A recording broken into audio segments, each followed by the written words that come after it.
Midweek Theatre. We present Marinée and Barbara Cooper in The Weather for Murder by Philip Levine. Oh, Miss Pierce. Just coming, Mr. Rayton. Won't be a moment. Thank you so much. Yes, Mr. Rayton. Something else you'd like? Just my bill, please. Time I was back in the shop. Busy, are you? I've a pile of prescriptions that high. In July? Wouldn't have thought you'd be overworked this time of year. Warm weather brings its quota of complaints, too. You'd be surprised. Let's see, it was a coffee and, A toasted bun. Yes. I promised myself I'd lay off the starch, but whenever I come in here, my resolutions fly out of the window. Still, this little place is like an oasis in the desert. I don't know what we'd do without you, Frosty. That'll be 10pence. Cheap at half the price. See you at tea. Yes, thank you, Mr. Rayton. I say, miss, what's happened to my order? I didn't take it, did I? No, it's the other lady, the short, thin one. Oh, dear. Waiting about 10 minutes now. Oh, coffee, was it? No, a pot of tea and a round of toast. Oh, I expect it's on its way. I'll go and hurry it up. Millie, have you seen my sister? Wasn't she in the shop, Miss Sarah? Well, if she was, I'd hardly come out to the kitchen, would I? Oh, here. Another typing machine upstairs? Very probably. Now, I want a pot of tea and a round of toast, and be quick about it. Right, Mum. Elsie? Elsie? Elsie? Oh, Elsie. Oh, did you call, Sarah? Did I call? I've been shouting myself silly for the past 2 minutes. Really? I was concentrating. What on earth are you doing? I had a sudden inspiration. The most brilliant idea. Oh, surely it would have kept till later. You know we're rushed off our feet between 10 and 11. It's bad enough with the two of us. I can hardly cope on my own. But this is the most ingenious idea, Sarah. A whodunit, and it's set in one of those laundrettes. You know, where people take their laundry. Well, I'm afraid I can't stop and chatter now. Yes, but Sarah... Later, dear, later. Now leave that and come along down.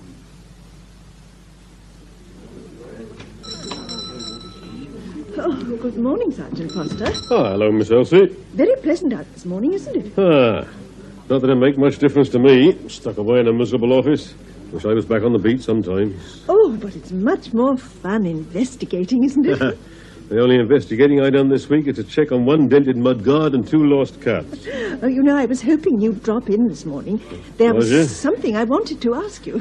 Picking my brains again, eh? What are you scribbling this time? Scribbling? I'm busily writing, if that's what you mean. Another thriller? I suppose you'd call it that. I'd have thought romantic novels would have been more in your line. Oh, I don't know. Some of our most successful thriller writers are women. Agatha Christie, Dorothy Sayers... Is that how you see yourself, eh? No Agatha Christie? Oh, it's a trifle ambitious, I agree. But even she had to start somewhere. All right. What is it this time? Well, I've set my story in a laundrette, and I wondered, would heat destroy a fingerprint? Direct heat, certainly. Oh. Though mild heat might preserve it. But if there's any moisture about, or steam or anything like that, they disappear. Oh, would they? Afraid so. Oh, what a pity. That's ruined everything.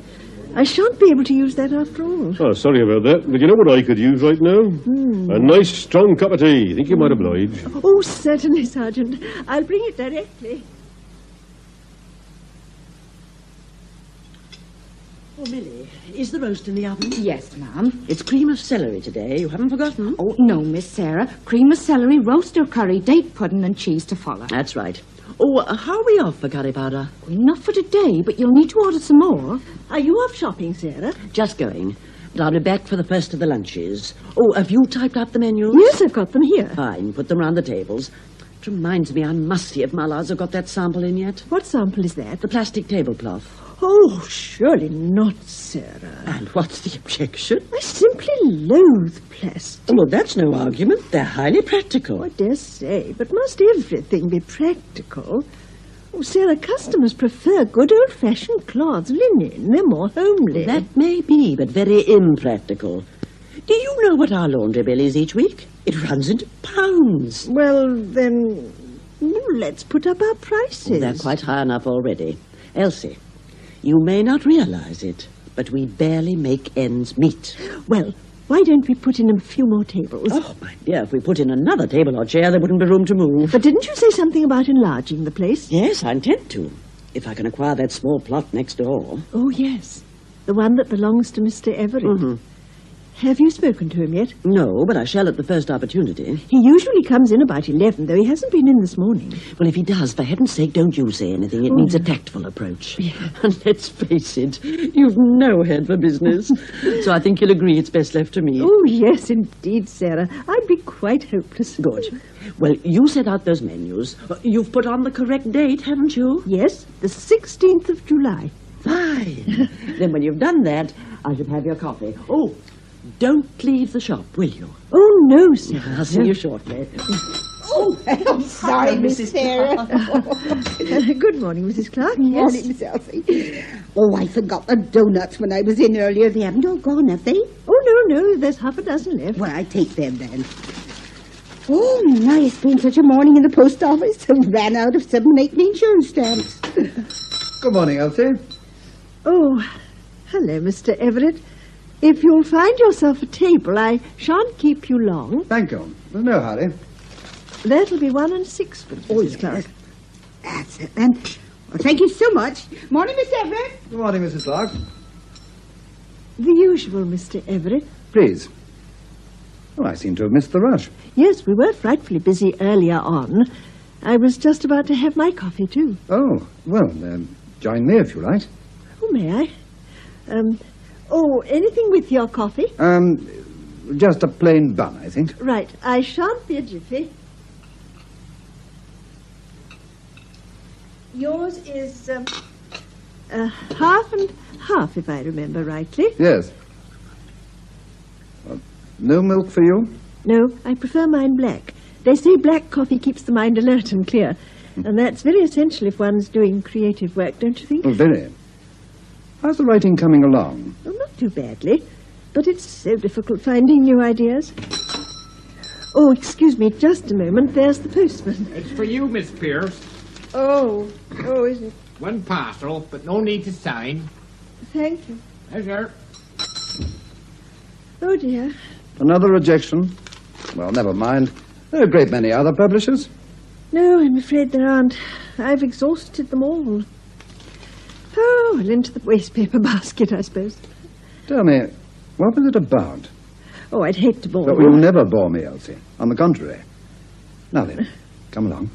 Oh, well, it was about a private detective in Soho. Do you know any private detectives? No, I don't. Have you ever been to Soho? No, but I've seen pictures and read books. Oh, that's the trouble, you see. Surely it's best to write from your own experience. Possibly. But I could hardly write about Frockstein, could I? Oh, why not?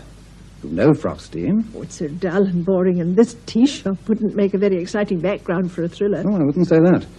At least you'd know the people. A murder isn't limited to any particular background or class. I bet there isn't a person anywhere who hasn't thought of murdering someone at some time. Oh, not you, surely, Mr. Everett. Oh, you'd be surprised. And whilst I remember, I wish you'd call me Victor. Oh, well, as long as Mrs. Everett won't object. Oh, why should she? Now, if you would take my advice, Elsie, you'll start your next novel nearer home. I'll try. I must say I'm getting a little tired of rejection slips. I meant to ask you before, what happened to your dog? My dog? Yes, Dandy, wasn't that his name? Such a lovely Labrador with the best coat I've ever seen. I'm afraid I had to get rid of him. Oh, not destroy. No, I had to find him a new home. Oh, however could you part with But it him? wasn't through choice. Nora, Mrs. Everett, felt there wasn't room for him in the cottage. Oh. We've 1 or 2 fine pieces and, well, he was rather a large dog. Oh, what a pity. Yes, well, one has to give and take in marriage. I suppose so. And anyway, you've still got your dahlias. Well, no, I haven't actually. Oh, haven't you? But I thought you had a wonderful collection. I did, but Nora doesn't care for dahlias. She says they attract blackfly, so we've switched to a herbaceous border. Oh, sad. No, not really. I must say those blackfly were a bit of a nuisance. But in spite of them, I heard that one year you took almost every prize at the county show. Oh, that's quite right, I did. Before you and your sister came here, before I remarried, several summers ago. Odd, when I think back now. Just Dandy and I. My dahlias, blackfly and all. Your wife's from London, isn't she? Yes, though we first met on a cruise. It's funny how that happened. My first holiday in years. She was a science teacher, you know. You wouldn't think it to look at her, but she's terribly bright. Good brain. Used to teach in the secondary modern. Well, we seemed to get thrown together on the cruise. And we were never out of each other's company. Oh. And when I got back, I found I missed her. I wrote, and then out of the blue, she turned up here. And, well, that was that. Not terribly romantic, is it? Won't give you much copy, I'm afraid. Well, didn't your wife find it very quiet here in Froxteen? Well, at first, Nora was all for moving back to town. Then suddenly she changed her mind. I think it was the cottage. And I'm not surprised at that. It's adorable. Though I only know it from the outside, and I love that beautiful bay window. Yes, that's the lounge. Oh, is it? It looks rather like an inn with that, what do you call it, bubble glass? Bullion glass. Yes, genuine, too. Not this mass-produced stuff. Yes. It's a bit warm in the summer, but I must say I find it delightful. The only thing is, one has to be careful with the furniture or the sun can blister the varnish. I can't imagine a lovelier cottage for retirement, Mr. Everett. Victor. Oh, yes. I'm not completely retired, you know. Not by a long chalk. I'm still on the boards of several companies. Are you? Yes, Harmsworth. Mutual Investments, not forgetting McCowan's. What, the big London store? Yes. As a matter of fact, I'll be driving up to a board meeting tomorrow. You wouldn't be going up to town, would you? Me? Well, I thought perhaps I could give you a lift and we might have a bite of lunch together. Oh, thank you. Oh, but I rarely go up to town. Oh, well, some other time. Yes. Here's your sister. Well, time I was off. I'll take my bill, if I may. Good morning, Mr. Everett. Hello. I'm glad I caught you. I wondered if I might have a word with you. Certainly. Here, Elsie, give these groceries to Millie, would you? Oh, yes, Sarah, yes. Well, now, Mr. Everett, I hope I'm not holding you up. No, of course not. Well, what can I do for you? To come straight to the point, it's about that small vacant plot next door. I understand from my solicitors that it belongs to you. Yes, I bought it some years ago. It was part of the old Lingfield estate. Well, my sister and I were thinking of enlarging the shop. We're rather cramped here, as you can see. Well, if you're thinking of making an offer, don't make it to me. I'm sorry. I made over a few properties to my wife at the time of our marriage, and I have a feeling that's among them. Oh, I see. Well, there's no harm in your having a word with her. I'll tell you what, I'll mention it to her when I get back and ask her to telephone you. Would you? I'd be most grateful. But knowing my wife, I better warn you. She'll drive a hard bargain.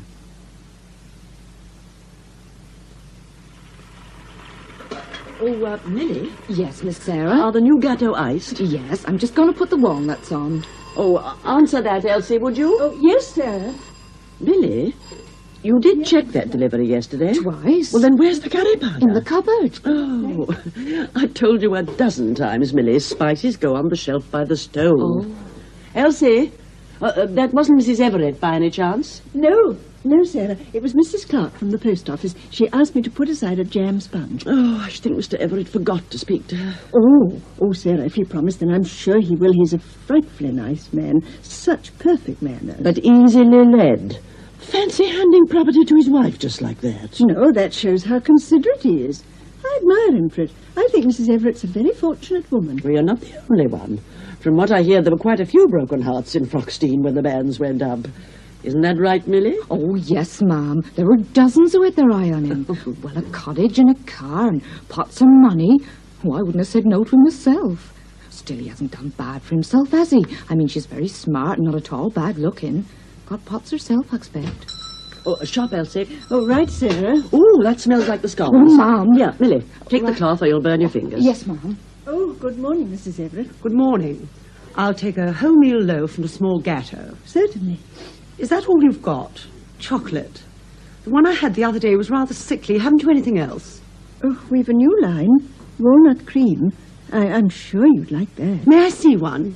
Oh, Millie's just topping them with walnuts. Well, I've got a lot to do this morning. How long will they be? Oh, 5 minutes, no more. Oh, well, if I've got to hang about, I'll stop for a coffee. Oh, yes, do. I shan't keep you waiting long.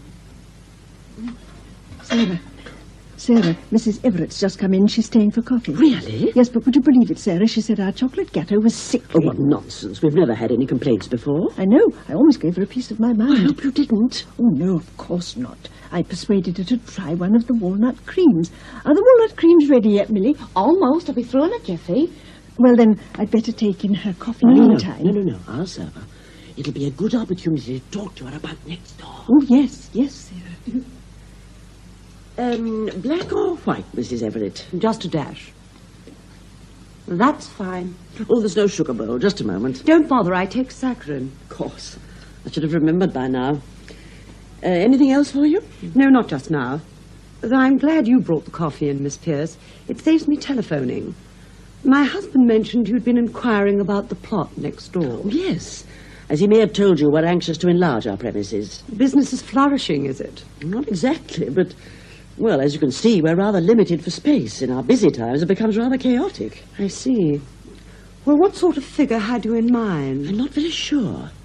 Judging from what we gave for these premises, I suppose the land must be worth about 300. Oh, 300? Oh, Miss Pierce, you're way behind the times. Oh? In the past year, prices have simply soared. Have they? Well, don't you read your newspapers? Building land's at a premium. Yours isn't the first inquiry I've had.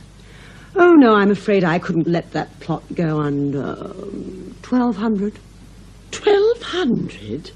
But that's exorbitant. Well, I don't think there's much point in our discussing the matter further, do you? So if my gatto's ready, I'll settle the bill and then I must fly. I've a very busy day ahead of me.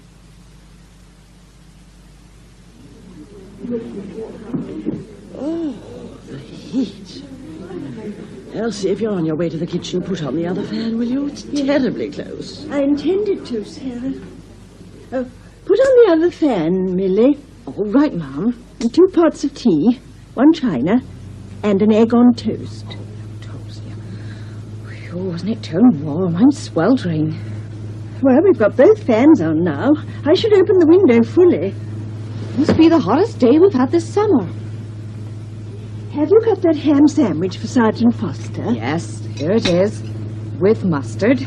Oh, and that round of cinnamon toast. Oh, thank you, Millie. Your sandwich with mustard, Sergeant. Ah, thanks, Miss Elsie.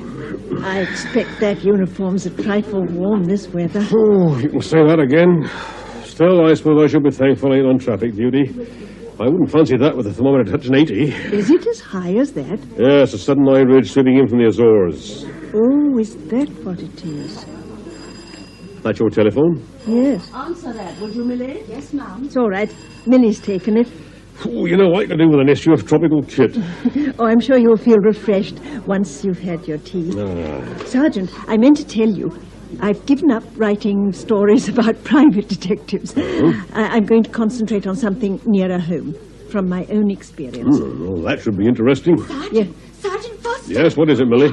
The phone just now. No, just take it easy and catch your breath. But that was your constable. He's had an urgent call. The Everett's cottage is on fire. What? Oh, no. He sent for the brigade, but there's a terrible blaze. Quick, let's have me helmet.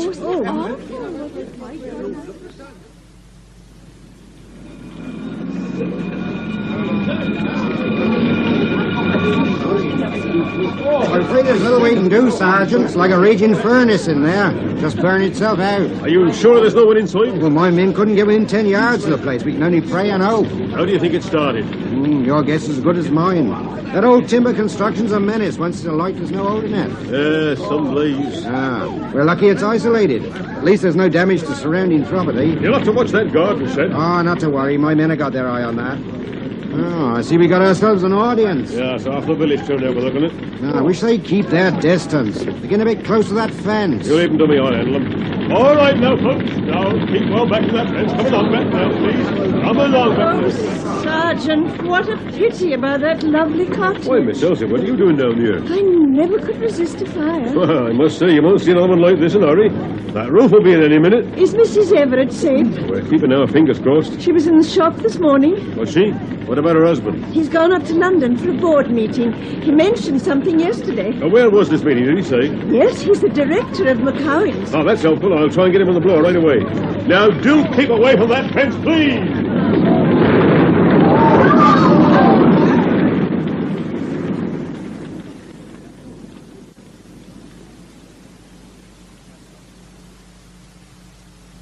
So finally, gentlemen, I have no hesitation in saying that we can look forward to a highly profitable and satisfactory year. Oh, Mr. Everett, Yes, Miss Brown? there's a telephone call for you. Well, I can't be disturbed now. It's the police sergeant from Proxtein. He says it's extremely urgent. Oh? All right. I'll take it. Where is it? Next door in the outer office. Would you excuse me a moment, Mr. Chairman? Yes. Yes, of course, Everett. Hello? Oh, I shan't keep you a moment, Sergeant. He's just coming. Oh, here you are, sir. Thank you. Hello? Yes, speaking. Please come to the point. I'm in the middle of a board meeting. What? When did this happen? I see. But is my wife all right? Well, if she returns before I get there, tell her I'm on my way back. Yes. Yes, I should be there by 6. It was good of you to call, Sergeant. Thank you.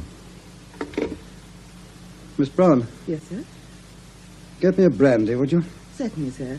The usual with soda. No. Make it a double. And neat. Honestly, Elsie, I don't understand people at all. They only have to hear the word fire and they start behaving like a bunch of schoolchildren. It's just natural curiosity. Well, I can't see anything natural about it. It's morbid, if you ask me. I've never seen such a stampede. You, Millie? But the place emptied itself so quickly, you'd have thought the tea shop was on fire. Well, you should have come too, Sarah.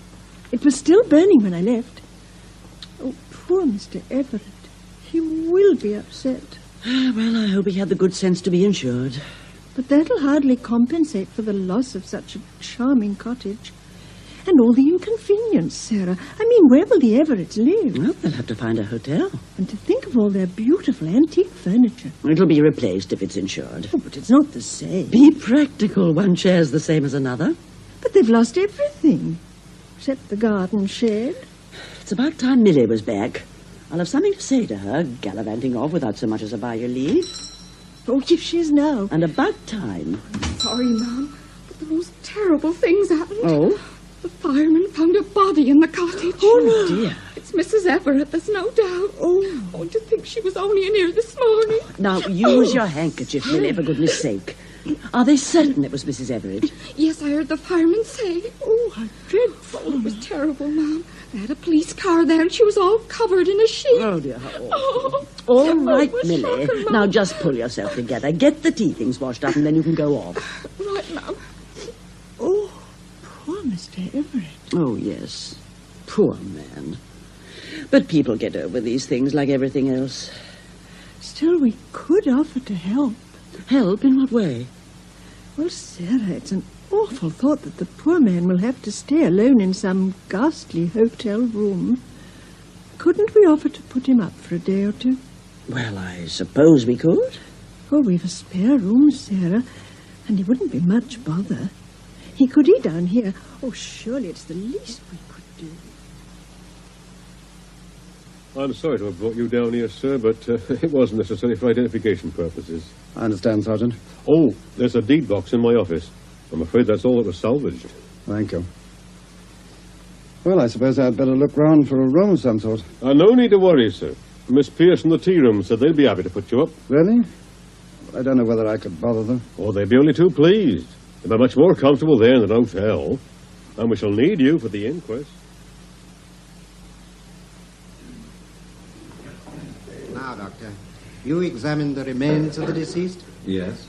Would you state your opinion as to the cause of death? Shock, following multiple burns to the chest and abdomen. I should perhaps add it was not possible to conduct a normal post-mortem beyond a routine examination of the throat and lungs. Due to the extensive burns? Yes, though after reading the fire officer's report and noting the position in which the deceased was found, I'm of the opinion that Mrs. Everett was asleep in a chair when the flames enveloped her. Thank you, Doctor. Go on, Victor Everett. Victor Everett. I swear by Almighty God to tell the truth, the whole truth, and nothing but the truth. So help me God. Do take a seat, Mr. Everett. Thank you. You are Victor Everett, formerly of Hillside Cottage, Meadows Lane, Proxtein. Yes. On what occasion did you last see your wife? On the morning of the 17th of July, at about 10:30. I was due at a board meeting in London that afternoon, but I thought I'd go up a little earlier. My wife had some shopping to do, and we left the house together, as I say, around 10:30. And later that day at approximately 6:15 p.m., you identified the body of a woman at the Froxtein police station as that of your wife. Yes. Now, Mr. Everett, although we shall be calling an expert witness in a few moments, have you any comments to make at this stage as to the cause of the fire? No, I'm afraid I haven't. We didn't have gas in the house. My wife preferred electricity. And the entire cottage was rewired by the board about 18 months ago, shortly after my wife and I were married. Was your wife in the habit of smoking? No. Were there any inflammable materials stored in the house? None at all, as far as I know. I've a bottle of thinners and some methylated spirits, but they're kept in the garden shed, well away from the house. So you can offer no explanation as to the cause of the fire? I'm afraid I can't. Well, thank you, Mr. Everett. You may step down. Call Mr. R.A. Jenkins, County Fire Officer. Mr. R.A. Jenkins, County Fire Officer. I swear by Almighty God to tell the truth, the whole truth, nothing but the truth, so help me God. You are Ronald Arthur Jenkins, Fire Officer of this county. Yes, sir. And on the afternoon of the 17th of July, you examined the debris and what remained of the residence known as Hillside Cottage, Meadows Lane, Froxtein. I did. And did you reach any conclusion concerning the origin of this fire? I did, sir. Will you state these conclusions to the court? Certainly, sir. I have had extensive experience in locating what is known as the seat of the fire. That is its point of origin. And I am of the opinion that the fire commenced in the region of the lounge window. How exactly? Well, the afternoon of the 17th was extremely hot. Temperatures were in the 80s. The lounge window contained bullion glass. Now, due to several factors, the angle of the sun, the bubble in the glass, the sun's rays were concentrated onto the curtain, rather like a child playing with a magnifying glass. I should say the temperature reached might have been in the neighborhood of 200 to 230 degrees centigrade, sufficient to ignite a curtain made of cotton or similar fiber. Were they of cotton? I can't say. They were completely destroyed in the fire, though the residue suggested they might have been. Thank you, Mr. Jenkins. You've been most helpful. In the case of Nora Everett, aged 42, who died in the fire at Hillside Cottage, Froxtein, we've heard the evidence of her husband, also the police pathologist, and the county fire officer. And from their evidence, it appears that this fire was the accidental outcome of the combination of a number of elements.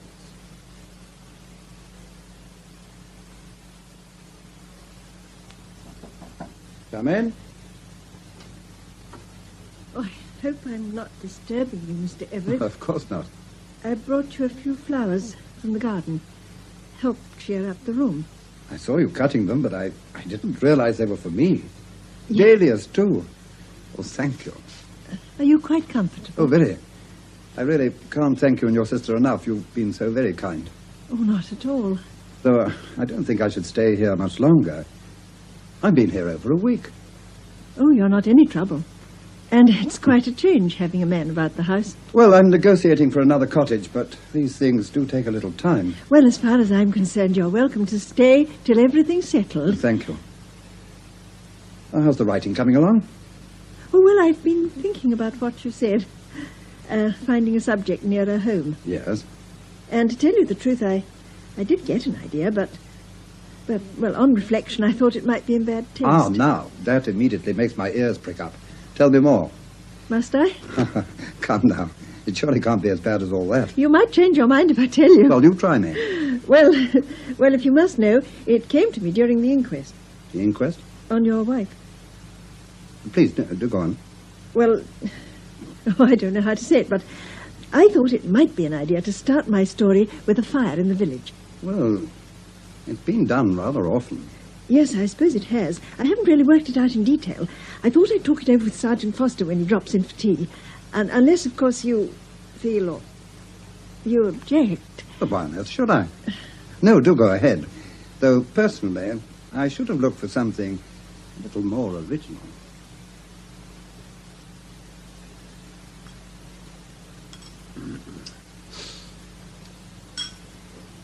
Have you seen the Gazette, Sergeant Foster? What's that? There's a picture of you and Mr. Everett leaving the coroner's court. Oh, is there? Oh, those reporters, they just can't leave well alone, can they? Mr. Everett's turned away slightly, but it's a very good likeness of you. Well, let's see. Good grief, that's an insult, whoever that was. Well, take it away. Oh, by the way, I noticed you at the inquest, Miss Elsie, scribbling away in your notebook. Did you? Yes. You see, finding myself in a coroner's court amidst tragedy, as you might say, I had a sudden inspiration. Oh, not for another thriller. Why, yes. Surely it's best to write from your own experience. Now, you watch your step. That sort of thing can upset people, you know, and you could find yourself with a libel suit. Oh, no, my village would be entirely fictitious, Sergeant. I was going to call it Medborough, or something far removed. I shouldn't think of causing anyone offence. Well, who's your choice for a victim? Well, I had in mind an attractive middle-aged woman. I say, that's pushing coincidence a bit too far, isn't it? Oh, yes. Yes, I see what you mean. Oh, well, she could be young, I suppose. It doesn't really matter. What about method? Given that any thought? Well, to be honest, the thing that sparked me off, forgive the pun, was the idea of the bullion glass. But instead of it being an accident, in my book, the fire's caused deliberately. Sounds a bit far-fetched to me. As I dare say it is. Oh, but I was hoping you'd be some help, not put a damper on it. Well, you must be realistic, Miss Elsie. Now, sit down a minute. Oh, yes. Now, perfect murder requires, among other things, perfect timing. Yes. And no murderer would ever leave things to chance. What happened at Hillside Cottage depended on quite a few things outside anyone's control. Now, for one thing, the weather. Then Mrs. Everett being alone and dropping off like that. And as the fire expert said, the choice of curtains. Yes, you have a point there. Mind you, I suppose there is such a thing as dramatic license. I suppose your murderer could have kept his eye on the weather reports. We're just waiting for a scorcher. But with our climate, he might have had to wait half a lifetime. Well, then to make sure the victim did drop off, you could always slip her a couple of sleeping tablets. Yes, Sergeant, yes, but wouldn't that show at the autopsy? Depend on what's left of the victim. In the case of fire, it's unlikely. Then regarding the curtains, I suppose one could persuade the victim to buy cotton. Well, that's stretching imagination a bit, don't you think? Yes, doesn't sound very convincing. And anyway, even if the murderer did go to all that trouble, how on earth would I catch him out? The husband, you mean? Yes, how would I solve it? Well, that's your little problem, isn't it? I'm no writer. Although, for what it's worth, in my experience, criminals invariably have to lie somewhere along the way. And the trouble with liars is they have such bad memories. Sooner or later, they'll drop a clanger. So when you settle down at your typewriter, I'd bear that in mind if I was you. Yeah.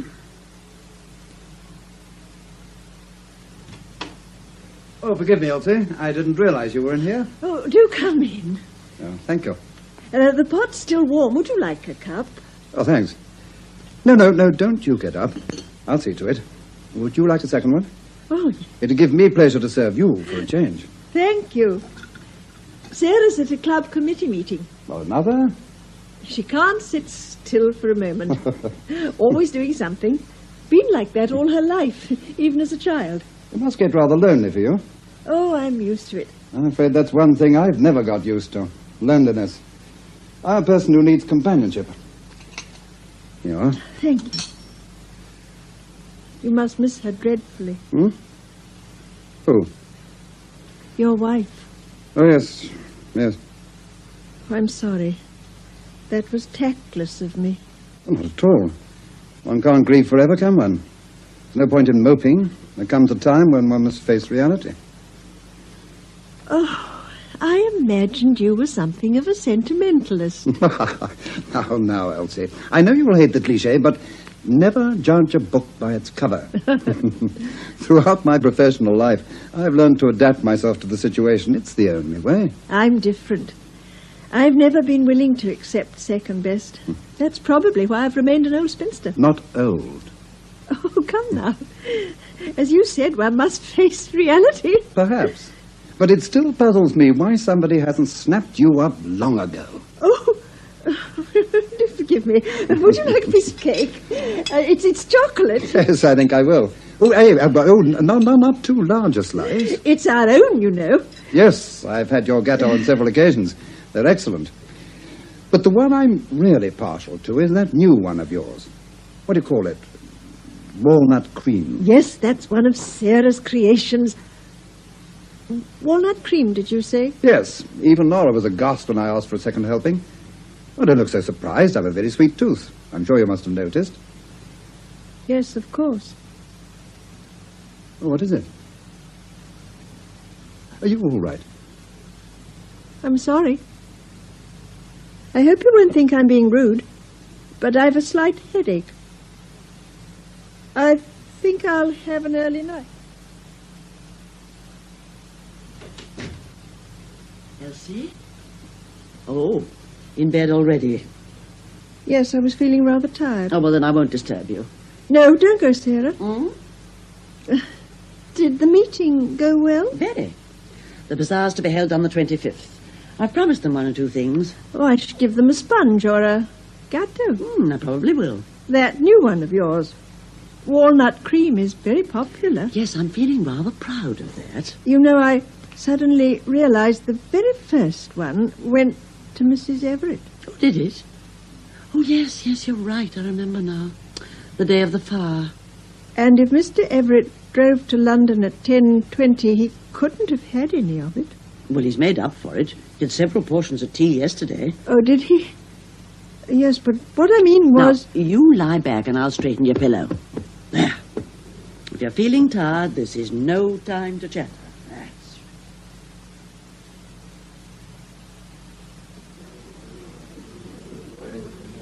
Your tea cake, Mr. Rayton. You'll be the ruin of me, Elsie. Here, you're looking a trifle pale this morning. Had a bad night? I didn't sleep too well. You ought to try a nightcap. Or maybe you need a tonic. Come across to the shop. I'll fix you up. Oh, no, I don't think it's anything to worry about. Well, whatever else you take, don't let me see you with a prescription for sleeping tablets. Although I sell them, I don't approve of them. It's a bad habit to get into. No, I've never taken any. Well, I shouldn't start. Confidentially, if you knew the number of people who take sleeping tablets, you'd have a fit. In this village, too. Really? Mrs. Turner from the manor.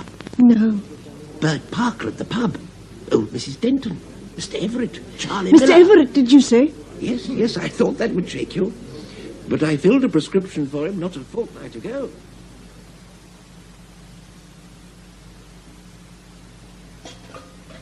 Millie, have you seen Mr. Everett? Yes, he went out early. Where to, did he say? He's gone along to the cottage, I think. What, Hillside Cottage? I expect so. Fancy going back there. Gives me the creeps every time I walk by. Look, Millie, I'm going out for a little while. If my sister wants me, tell her I'll be back within the hour.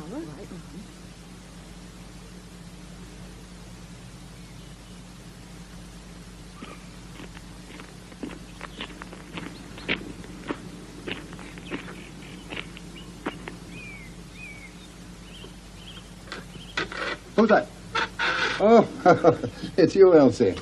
Oh, you did startle me for a moment. I'm sorry, Mr. Everett. Oh, what are you doing out here? Oh, just taking a stroll. I noticed the shed door was slightly ajar and I thought someone had broken in. No, it's been under lock and key since the fire. I came by for a few tools.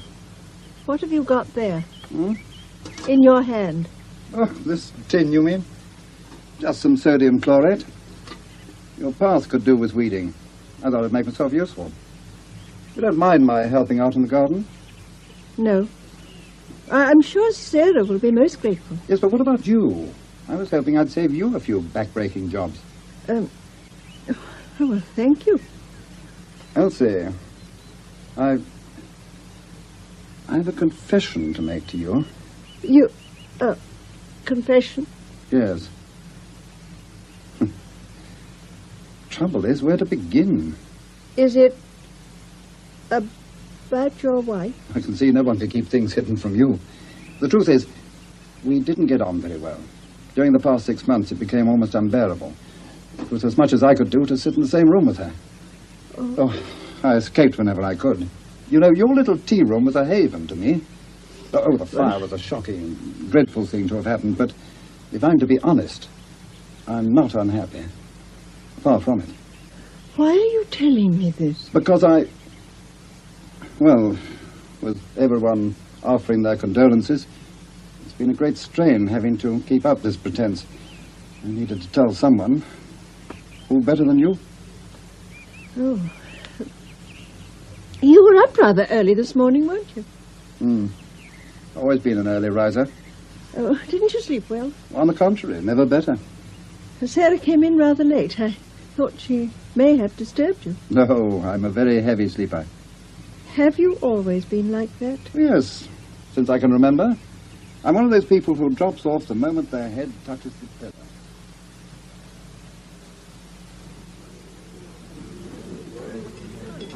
Oh, Mrs. Clark, you haven't by any chance seen Sergeant Foster, have you? No, hasn't he been in? Not yet. Oh, he's probably over at the county court. I think he'd be in later on. I can't see him missing the roast. Oh, by the way, Miss Elsie, is Mr. Everett still with you? Yes. You know, my husband and I offered to put him up, but you got in first. Oh, I don't doubt he's comfortable there. Not much trouble, neither, is he? Oh, none at all. Awful thing to have happened when you come to think of it. And such a nice man, so considerate to her, although she was a bit of a so-and-so. Yeah.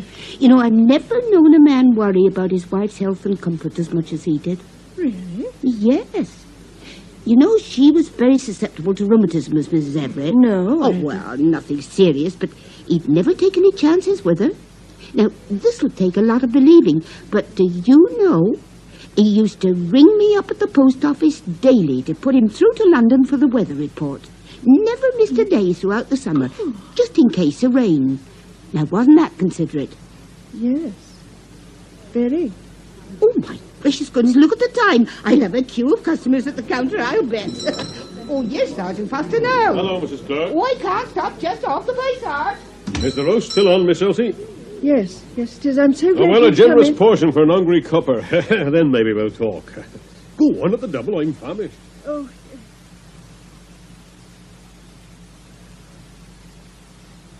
Have you finished, Sergeant? Ah, thank you, Miss Sarah. Lovely bit of beef. Glad you enjoyed it. Elsie's bringing the coffee. Why, you seem to be your last customer. Well, they ain't holding you up. No, we won't start serving tea till about 3.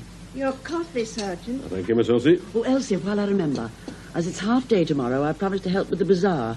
Will you be going out? I don't think so. Why? Well, that new mixer should be arriving. I'd like someone here to take delivery. I'll be in, Fine. Sarah. Then I can let Millie go off. Well, Miss Elsie, you found a solution to your fire story yet? Yes and no. You remember that lie you spoke about? Uh-huh. Well, I had an idea about that. In my story, the wife purchases a cake on the day of the fire, after the husband was supposed to have gone up to town. It was a new kind of cake, but the husband at some later date remarks on its flavour. Now, that would prove he was at the house at the time of the fire, wouldn't it? Not bad. Well, it might be difficult to convince a jury.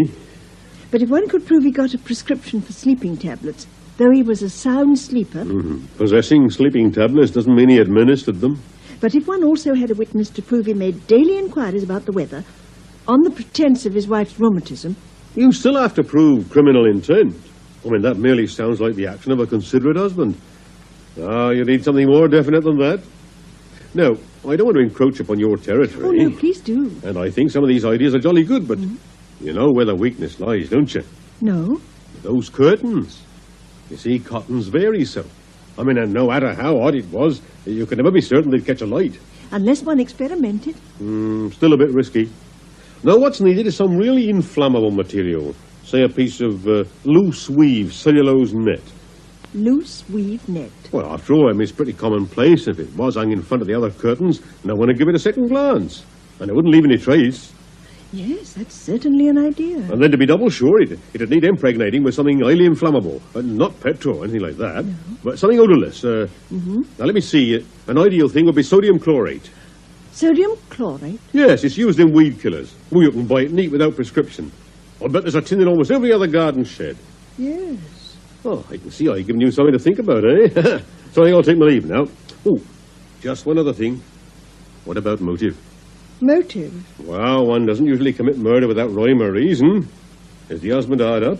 No, I imagined him being quite well off. Well, then, if it's not revenge or fear, that leaves you with the other woman. The other woman? Well, you know the sort of thing. The sympathetic friend in the background. Somebody can escape to when the wife gets too much for him. Would a man really commit murder for another woman? Would he? You're joking, aren't you? Well, what better motive than the eternal triangle? Why, sometimes the other woman doesn't even know it's happening. The husband waits until the wife's dead and buried before he drops a hint. Really? Oh, I see, I made you blush. Oh, well, I hope I haven't been too forward. No, of course not, sir. Well, it's time I was moving. Well, I hope the book goes well. But if it sells, I shall expect my 10%. Afternoon, Miss Sarah. Oh, good afternoon, Sergeant Foster. Oh, Elsie. I'm just going out. I'm going to get my coat, sir. I'm going across to the draper's. What for? Well, the sun bothers me when I'm at the typewriter. I thought I'd get a few yards of net curtaining. Net? Well, that's not terribly practical. Why didn't you get some casement glass? No, Sarah. I'd rather have the net.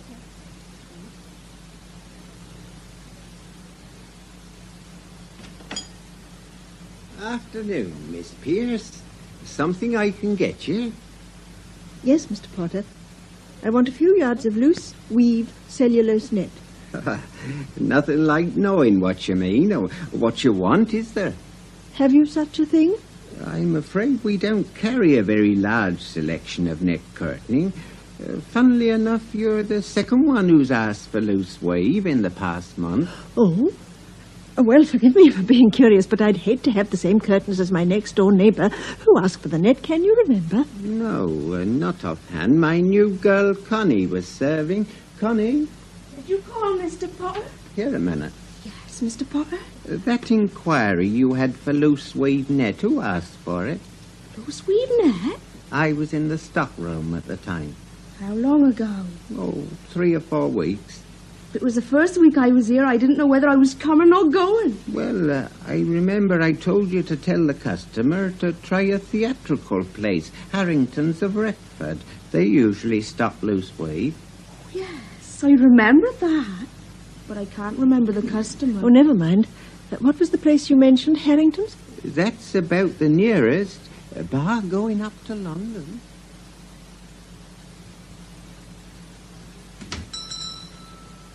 Sarah.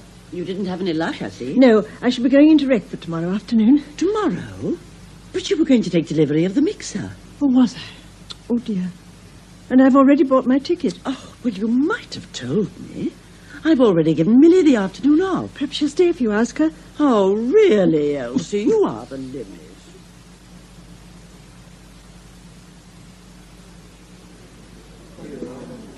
Yes, ma'am. Can I help you? I wonder if you can. Harringtons are renowned for their selection, madam. What are you doing? Gilbert and Sullivan? Or would it be a play? I beg your pardon? What costumes are you looking for? Oh, no. No, it's material I want. Over here, madam. Taffeta, rayon, damask, nylon, silk, satin. We carry over 5,000 lines. 5,000? Well, no, actually, all I require is some net. Net? What kind of net? Loose weave. Do you stock such a thing? Of course, madam. This is what you had in mind, madam? Well, I'm not terribly sure. You see, I believe a friend of mine bought some here, and I'd rather like to get the same. It looks very nice in their window. I'm sure. When did they purchase it? Oh, within the last month or so, I think. But I don't suppose you can remember all your customers. On the contrary, madam, we have records of every transaction. Of course, most of our customers are trade or professional. But I suppose I could look among the retail receipts. Oh, would you? That would be most kind of you. A moment, I'll just get the receipt book. Here we are. What was the name? My name? No, madam, not your name, your friend. Oh, I see, yes. Everett. Everett. Yes. You found it? I believe so. I haven't the original letter, but as you can see, the receipt is addressed to V. Everett. V? Yes. Is that your friend? What? Oh, yes. Well, on second thoughts, I don't think this is quite right for me. I'll leave it if you don't mind. As you wish.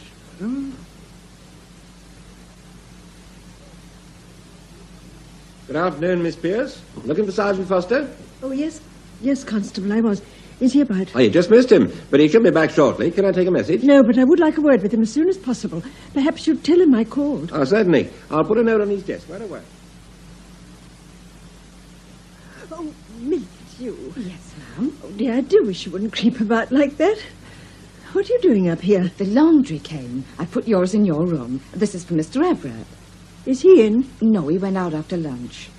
The mixer arrived. Did it? Oh, it isn't half smashing, all red and white with ever so many gadgets. Well, I'd better get rid of Mr. Everett's laundry, I suppose. No, I'll put it in his room. Oh, really? right, Mum.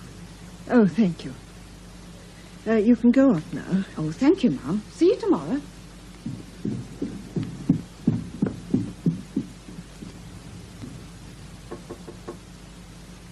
Mr. Everett? Mr. Everett?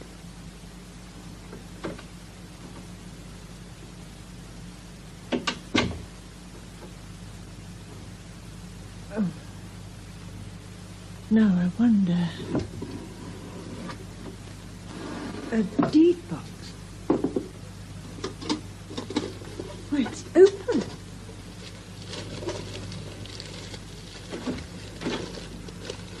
Oh! Elsie, what are you doing? That deed box was in the drawer when I left. Oh, I suppose you've destroyed the receipt. Receipt? What receipt? Don't pretend. You know very well. The receipt from Harrington's for the cellulose net. You've gone quite pale, Mr. Everett. It's always something of a shock to be found out, isn't it? Found out? Is that all you can say? Not that I want to listen. No, please. Kindly let me pass, Mr. Everett. No.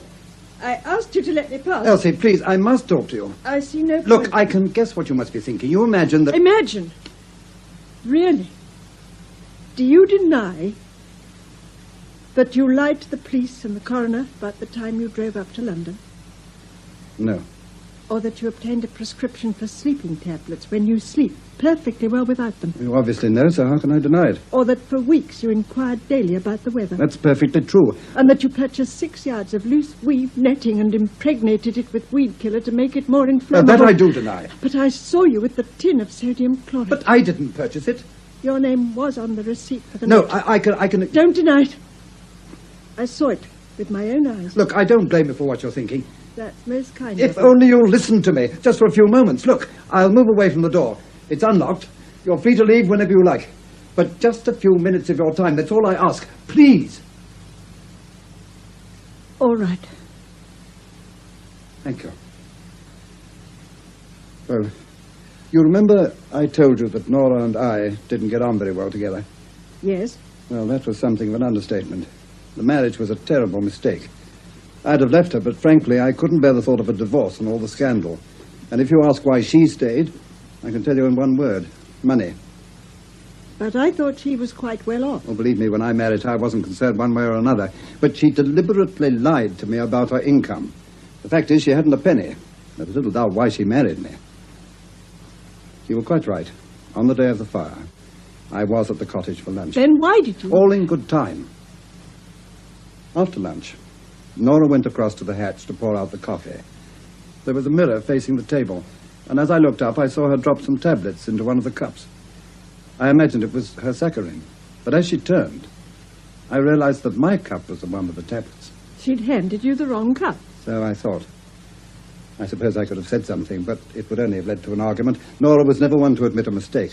Then what did you do? Well, there was no dessert, and she asked me if I'd like some gatto, the walnut cream. I said yes, and while she was cutting it, I swapped the coffee cups. She didn't notice? No. She suggested we take our coffee into the lounge. It was rather close in there, I remember. I wanted to get off to my board meeting, but Nora insisted I rested for a few minutes. We both sat there without a word, when suddenly she dropped off. I was very grateful and crept out and left for London. During the drive, I reached for my handkerchief and found a small tube in my pocket. What tube? Nora's sleeping tablets. Mr. Rayton said he supplied them to you? He did. Nora rowed with everyone, including the local GP. Phenobarbital's on prescription, so I had to pretend they were for me. It was the same with the weather report. She got a sudden mania about her health. If I didn't check, she wouldn't step out of the house. But what were the sleeping tablets doing in your pocket? You may well ask. I'd seen them on her dressing table earlier on. It was full. But now, 3 tablets were missing. What? I didn't know what to think. Then after the board meeting, I received the message from Sergeant Foster. He didn't mention Nora, but during the drive back, I felt uneasy. It suddenly struck me that Nora might still have been in the cottage. Understand, I was confused. Supposing those sleeping tablets were meant for me. She drugged my coffee and planted the tablets in my pocket to look as though I'd taken them myself. And the fire wasn't just an accident. I realized that if traces of phenobarbital were found in Nora's stomach, it might prove very embarrassing, to say the least. That's why I lied about the time. Everything was destroyed in the fire except that old deed box. Nora used to keep odd bits of correspondence in it. I didn't look through it until after the inquest. I knew about the sodium chlorate, but it wasn't until I found this that I was certain Nora had tried to murder me. Murder you? Yes. Look at this. What is it? It's a brief note from Harrington's confirming her order for the cellulose net. But the receipt was marked out to you, V. Everett. Her name was Venora. I called her Nora for short. Venora? But then, why didn't you go to the police? Well, what purpose would it serve? Another inquest, more questions, reporters? Besides, I'd have had to admit I lied about having lunch at the cottage. And after all, if I could lie about one thing, I could lie about the tablets, the weather reports, and even that order for the net. Yes. I'll make no bones about it, Elsie. I was afraid. I don't say I would have been found guilty, but there was always that possibility. Yes. There is still, if you go to the police. But that's up to you. I shan't stop you. You're free to leave whenever you like. Come in. Oh, yes, Millie. What is it? Sergeant Foster's on the phone, ma'am. Said you left a message for him. Oh, yes. Well, look, Millie, apologize for me, would you? Tell him it wasn't frightfully important. I'll call him back later. Yes, ma'am. I believe you, Mr. Everett. Thank you. Thank you. But I still think you were very foolish to lie to the police, and if you'll take my advice, you'll dispose of that weed killer. I have. But keep that note from Harrington's. It proves you're innocent. And if my novel's published, someone may put two and two together. But surely you're not going to... Oh, don't worry, I'll change the names. Besides, everyone's bound to say it's far-fetched, but I'm sure it'll sell. I've no doubt. Well, thank you again, Elsie. And if there's anything I can do for you at any time, you won't hesitate to ask, will you? Well, just watch over my dailies, that's all. And, oh, there is just one other little thing. Yes? Please don't think I insist by any means. I'd hate you to feel that, but my sister's terribly anxious to acquire that little plot next door. Oh, she can have it. Oh, no, we'll pay the market price, Mr. Everett. Please, Elsie. Not Mr. Everett. Oh. Victor. Now, Elsie, I need your signature. Here? Here and here. Yeah. It's terribly exciting, isn't it? Fine. Now this can go straight off to the solicitors. And the builders should be able to start early next month. Oh, I'm so pleased. I can't tell you. It wasn't easy. Mr. Everett was a hard nut to crack. I had to fight every inch of the way. Did you? But finally I got him down to 200. How clever of you. It's a good job one of us has a head for business. Oh, it certainly is. I have to hand it to you, Sarah. Oh, you're the practical one. You are really dear.